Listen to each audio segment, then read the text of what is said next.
आतंकवादियों के साथ तृणमूल कांग्रेस का पैसिव कनेक्शन है, क्यों बता रहे हैं? क्या नहीं, पैसिव भी है और एक्टिव भी है। हर जगह पे जो तृणमूल कांग्रेस के लोग ही पकड़े जा रहे हैं, जो आधार कार्ड बनाने की मशीनरी चला रहे हैं, फेक आधार कार्ड, फेक वोटर कार्ड, तो वो कौन है? नदिया से पकड़ा गया, कहीं पे मुर्शिदाबाद में, कहीं पे आपका नॉर्थ 24 परगना से पकड़ा जा रहा है। जो भी पकड़ा जा रहा है, इवन जो एज ए टेररिस्ट पकड़ा जा रहा है, उसके साथ तृणमूल के कोई ना कोई पंचायत मेंबर, कोई ना कोई जिला परिषद के मेंबर, किसी ना किसी का किसी तरीके का रिलेशनशिप भी है, मतलब दे आर रिलेटिव्स। तो ये पूरा दर्शाता है कि पश्चिम बंगाल में टैसिट अंडरस्टैंडिंग है, और इस टैसिट अंडरस्टैंडिंग के तहत ममता बनर्जी पूरी 5 साल इन लोगों को छूट दे देती है कि आप भारत के खिलाफ जो चाहिए करिए, और इलेक्शन के समय इनका काम होता है फतवा देकर तृणमूल के पक्ष में वोट कराना। यही काम है इन लोगों का। इसी तरह जो बांग्लादेश का इशू है, देखा जा रहा है कि वहाँ के कुछ लोग यहाँ आ गए, तो टीएमसी का कहना है कि ये पूरी जिम्मेदारी बीएसएफ की बनती है, बंगाल पुलिस का इसमें कोई लेना देना नहीं है। त्रिपुरा और असम से भी वो अंदर आ गए। देखिए, पहली बात यह है कि त्रिपुरा और असम में पूरा बॉर्डर फेंसिंग हो चुका है लगभग। बंगाल में अभी फेंसिंग नहीं हुआ। फेंसिंग क्यों नहीं हुआ? आपने लैंड नहीं दिया, तो फेंसिंग के बिना आप लोगों को रोकेंगे कैसे? दूसरी बात है कि बीएसएफ का जुरिस्डिक्शन एक हद तक होता है, सर्टेन किलोमीटर तक होता है, 15 किलोमीटर तक होता है। उसके अंदर जब घुस जाते हैं तो पुलिस की जुरिस्डिक्शन है। तो पुलिस अगर है, पुलिस की जुरिस्डिक्शन है, तो पुलिस का काम क्या है? सिर्फ तृणमूल नेताओं की सिक्योरिटी देखना और बीजेपी नेताओं को केस देना, ये काम है क्या पुलिस का?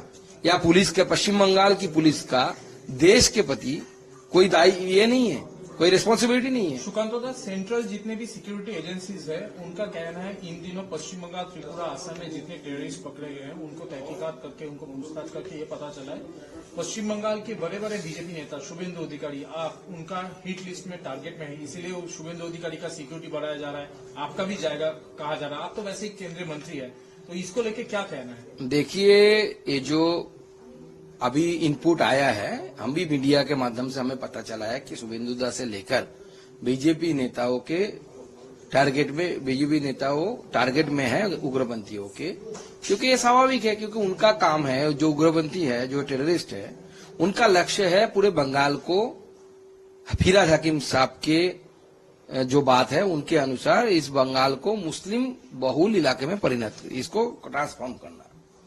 तो उसमें बाधा कौन है? बाधा बीजेपी है, जो ये नहीं चाहती है कि हम चाहते हैं कि बंगाल जैसे बना है ऐसे ही रहे। बंगाल में हिंदू को बंगाल बनाया गया था उस समय, पाकिस्तान से छीन के लाके इसको डॉक्टर श्यामा प्रसाद मुखर्जी ने बनाया था as a homeland of Hindus, Bengali Hindus. हम चाहते कि वो रहे, तो स्वाभाविक है वो हिट लिस्ट में हम ही रहेंगे। तृणमूल के नेता तो उनको हेल्प कर रहे हैं।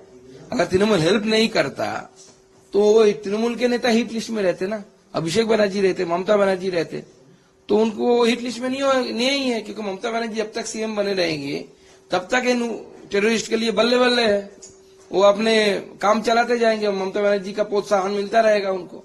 यही इंटेल कह रहा है बांग्लादेश में बड़ा कंसाइनमेंट पहुंच चुका है, जिसमें 250 किलो आरडीएक्स है, 100 से ज्यादा AK-47 है। अलबखेरा बोल के एक जहाज में वो था जिसमें 7 नाविकों का खून भी हुआ है।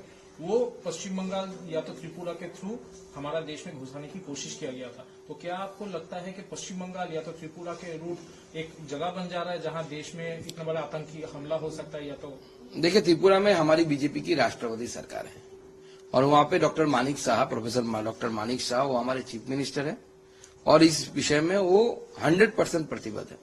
लेकिन पश्चिम बंगाल में दुर्भाग्यवश ऐसा सरकार है जिनकी कार्रवाई से लगता है कि वो भारत का नहीं, भारत के किसी शत्रु एनिमी स्टेट का मुखिया है। और जिस तरीके से तृणमूल कांग्रेस की एक के बाद एक मुस्लिम नेता का बयान आ रहा है कि पश्चिम बंगाल को हमें 50% मुस्लिम, 50% से ज्यादा मुस्लिम मेजोरिटी स्टेट बनाना है। कोई बोल रहा है कि पूरा कलकत्ता वाकफ की प्रॉपर्टी है, मतलब जब चाहे हमें भगा दें। कोई बोल रहा है कि हम मुर्शिदाबाद में बाबरी मस्जिद बनाएंगे। तो इस तरीके की जो बातें आ रही है वो दर्शाता है कि पश्चिम बंगाल की तृणमूल कांग्रेस की सरकार और पार्टी डायरेक्टली या पैसिवली इन सब टेररिस्टों को हेल्प कर रही है। और वो उधर एक के बाद एक प्रूफ भी आ रहा है। बंगाली हिंदुओं को अब समझने के टाइम आ गया कि अगर वो लक्ष्मी भंडार या प्रधानमंत्री आवास योजना के तहत ममता बनर्जी ने जो बांग्ला बाड़ी बोल के चलाया, जिसमें आवास दिया जाएगा, उसमें उसको लेने के चक्कर में अगर ममता बनर्जी को वोट करते हैं तो आगे वाले उसी दीदी की बाड़ी में ही उसकी बेटी के साथ रेप होगा, जो बांग्लादेश में हिंदुओं के साथ हो रहा है। कल भी बांग्लादेश में एक हिंदू महिलाओं के साथ सामूहिक बलात्कार हुआ और उसके बाद उनको जहर पिलाकर मार दिया गया। तो ये जो उग्रपंथी है, उनकी जो मानसिकता है, जो रेडिकल इस्लाम का प्रचार करते हैं, इस इस्लामिक माइंडसेट जो रेडिकल माइंडसेट है, इस रेडिकल माइंडसेट से पश्चिम बंगाल को बचाना है।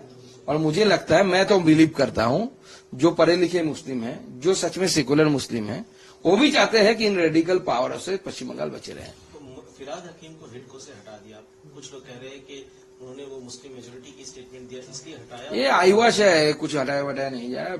देखिए, फिराद हकीम साहब दीदी का गोद में बैठा हुआ नेता है। दीदी कुछ कहेगी और दीदी को पता नहीं चलेगा और फिराद हकीम साहब कुछ कह देंगे, ये हो नहीं सकता। दीदी एक तरफ, ममता बनर्जी एक तरफ, फिराद हकीम साहब, उनके साथ सिद्दीकुल्ला साहब और उसके साथ भरतपुर के विधायक हुमायूं कबीर, इन लोगों को देखकर मुस्लिम वोटों का कंसोलिडेशन कर रहा है।